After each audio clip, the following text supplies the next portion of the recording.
In high definition, covering Macon, Warner Robins, and all of Middle Georgia.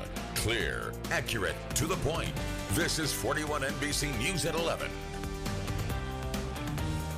Good evening, I'm Tracy Armbruster. Bibb County's summer break has to come to a close. Teachers and staff are busy preparing for the first day of school tomorrow. As 41 NBC's Sean Franklin reports, the keys for success are patience and preparation. Dr. Simpson adds she has instructions in place for her teachers to follow that should make everything smooth on the first day of school. Now, just so you know that the fine for breaking the Georgia school bus laws include a fine up to $1,000, 6 points on your driver's license, and possible license suspension. And speaking of back to school, the statewide sales tax holiday is tomorrow and Saturday. Schools all across Middle Georgia are preparing for a big boost in customers. Shoppers will be exempt from the 4% Georgia sales tax along with any other local sales taxes.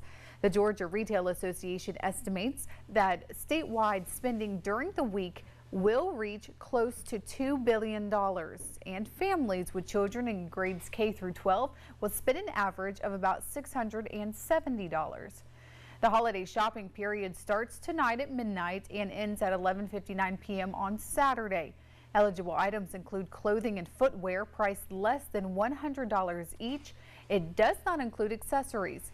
Computers priced less than $1,000 are tax-free, and of course, school supplies. But items must be priced less than $20 per product. For a full list of eligible items, visit our website, 41NBC.com.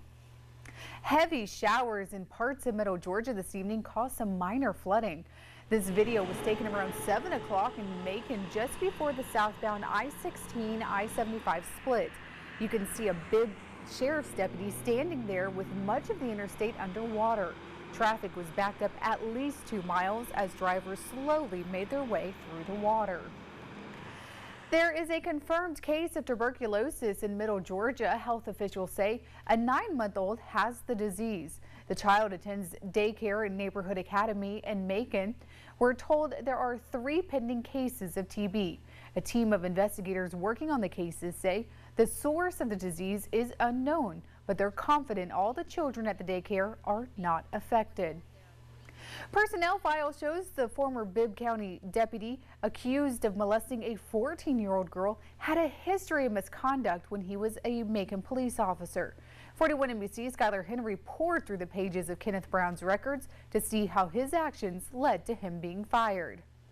Multiple suspensions. Brown is charged with enticing a child for indecent purposes, child molestation, 2 counts of aggravated assault, and violation of oath. Brown had his first court appearance yesterday. According to the reports, he had made sexual advances toward a 14-year-old girl. Investigators say he inappropriately touched her after she repeatedly told him to stop. He's also accused of pointing a gun at a teenage boy who tried to help the girl. Now, alcohol may have been a factor in the situation. Brown is in custody on a $55,000 bond. U.S. Senate Democrat candidate Michelle Nunn made another stop in Macon today. Nunn addressed her leaked campaign strategy, jokingly calling the move even more of a transparent and open look at her campaign than she had expected.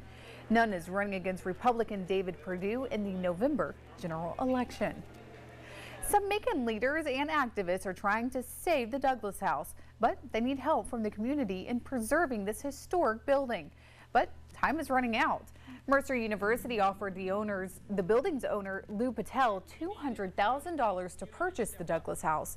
That amount is based on the deed they received. History is being torn down, history is being disrespected, and this is a poverty of the mind that affects Macon, Georgia. Leaders say they're working to set up a donation fund very soon because they need help raising more than $100,000 to save the building. The Macon Bibb Planning and Zoning Commission will hear this issue at its next meeting on August 11th. They've played baseball together since elementary school. Now they'll continue their careers in college. 41 NBC's Tucker Sargent introduces us to a pair of Peach County graduates who say they're ready for the next level. It's all coming up a little bit later in sports. Plus, differences between Republicans cause more gridlock on Capitol Hill. Find out if lawmakers can compromise on some issues before they recess for summer break. In high definition, this is 41 NBC News at 11. One day until lawmakers recess for summer break, and there is still much disagreement over how to fix the immigration crisis and how much to spend on highways. NBC's Steve Handelsman has the details. In more national news, a new government report reveals management breakdowns led to the failure of $840 million of the federal healthcare enrollment website last fall. The government's own watchdog group says the rollout of the Affordable Care Act website, also known as healthcare.gov, was poorly executed and wasted a lot of taxpayer money. And with this year's mid-November open enrollment fast approaching, the man now in charge of the site says it is vastly improved and far more reliable, but it will not be perfect. House Majority Leader Eric Cantor officially stepped down today.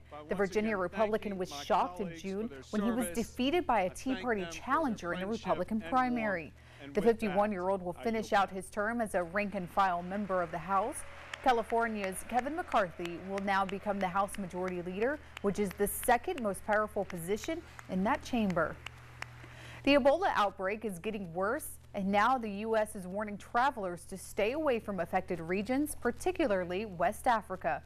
2 Americans who were in Liberia helping others are infected with a deadly disease. Doctors Kent Brantley and Nancy Reitbull are both in stable but grave conditions.